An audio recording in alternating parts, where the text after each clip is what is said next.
you're the right man for the job. You're the right woman for the job. You were the one chosen for this time, this day, and this age. You know, when you look around now, you see that Muslims we're the target of media attention, political craziness. I travel to England all the time. But this last time I traveled, I got exhaustively questioned. What are you doing here? You know, I got questioned, like, why are you here? That's never happened before. So things are becoming tougher and tougher for Muslims. They are, in many, many ways. But that's okay. You know what? Allah chose you and me to be born in this generation, in this day and age, knowing full well these are the trials we're going to have. And the best people qualified to struggle in these trials are the Muslims alive today. That's the choice of Allah. That's why you and I are taking a breath right now. If we didn't have a purpose for us, because He only creates for purpose. خَلَقَ السَّمَاوَاتِ وَالْأَرْضَ بِالْحَقِّ وَصَوَّرَكُمْ. He created the skies and the earth with precise purpose and molded you. So He molded you and me and put us in this position because we have a purpose to serve. And then even though that's a challenging purpose, Allah Himself gives the orientation and says, I'm not going to make it any hard for you. It's not going to be difficult at all. I'll take you back to the analogy I gave you in the beginning. There's that job interview, and the guy gave you an impossible job description, and you're sitting there thinking, there's no way I'll get hired. And then he hires you. And your first thought is, I'm not qualified. And he says, relax, I know what I'm doing. I've been hiring for a long time. I see something in you. Even if you don't think you know, you'll learn pretty quickly. You know, I know talent when I see it. So He's encouraging you, and He's acknowledging you in a way that you didn't even think you saw in yourself.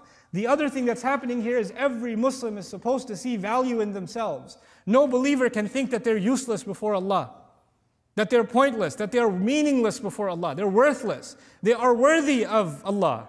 They're worthy because Allah made a special choice of them. A special choice of them. And it's not going to be hard whatsoever. So now I take a breath of relief. Okay, it's not going to be hard. He says, relax, and let me tell you something. You're not the first one to have this job. Many have been given this job before you.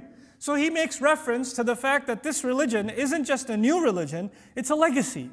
And whose legacy does he mention? In that same ayah, as the ayah continues, وَمَا جَعَلَ عَلَيْكُمْ فِي الدِّينِ مِنْ حَرَجٍ مِلَّةَ أَبِيكُمْ إِبْرَاهِيمَ.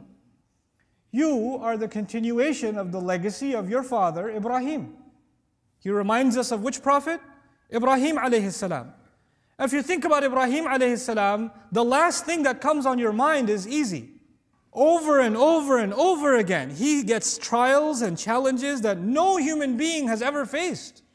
Allah has never asked a human being to abandon their family.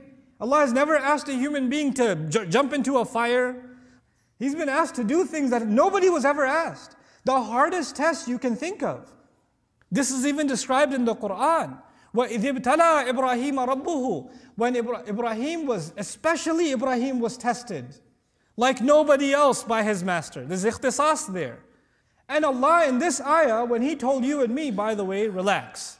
It's going to be easy. Islam's going to be no problem. By the way, you're on the same track as your father Ibrahim. That's not very comforting. Because that man did not have easy tests. So how am I supposed to be relaxed now? For a second he told me things are going to be easy. Now he's kind of telling me things are going to be difficult again. But actually he's not. He's giving the example of Ibrahim alayhi salam for a very beautiful reason. He's giving that example because Allah is saying, if Allah can make jumping into a fire easy, if Allah can make leaving your family in the middle of a desert easy, if Allah can make you the only young man who stands up not only to his father, but to an entire community easy, if Allah can make you stand up to Nimrud and challenge him directly, easy. If Allah can make you take a knife and put it on your child's neck because Allah commanded it, if Allah can make that easy for him, then what is He asking you? He didn't ask that from you. He asked much less from you. You know, is actually, all He asked you was to stay away from filthy things and made the good and pure things halal for you and mandated a few salihat. Just do these few good things and stay away from these few bad things. That's it. That's all He asked. So we are being told by the legacy of Ibrahim alayhi salam, no matter what difficulty you have, you will never be able to compare your difficulty to the difficulty Ibrahim was put in alayhi salam. And even Allah can make that easy. So you have no reason to wonder or ever question that Allah will make ease for you. When Allah says, hold on to Allah, I'tisam actually means to hold on to something that if you let go, you'll die. Hold on tight. For isma means protection. I'tisam is to hold on for protection. Like imagine if you fell off of a boat or a ship or something, and the only thing you're holding on to is the rope or the anchor. If you let go of it, you're done. Allah says, hold on to Allah for dear life, whether the support system is there or not. This is why we're the legacy of Ibrahim alayhi salam. That young man held on to his religion, and he was the only one holding on to his religion. There was no support around him. His family didn't support him. His society didn't support him. He's a one-man nation. That's why Allah calls him an ummah by himself. A nation by himself. And we are his following. You know what that means? That we don't make the excuse that the environment around us is bad. And that's why we don't submit to Allah. That our friends are messed up, and that's why we're messed up. That man, you don't know what my crowd is like. Who cares what your crowd is like? You're the legacy of Ibrahim alayhi salam. You're the only light in the middle of all the darkness. You don't make the excuses. You're there to get rid of darkness, not to be part of it. That's your function. And so you hold on to Allah, because everything else will come and go. Everything else will come and go. وَاعْتَصِمُوا بِاللَّهِ هُوَ مَوْلَاكُمْ. He's your protective friend.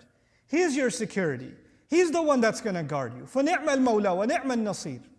What an incredible protection he is. What an amazing protective guardian he is. And what an amazing aid he is. The word nasr in the Arabic language isn't just help. It's actually massive aid.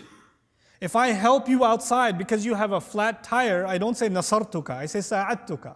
I helped you.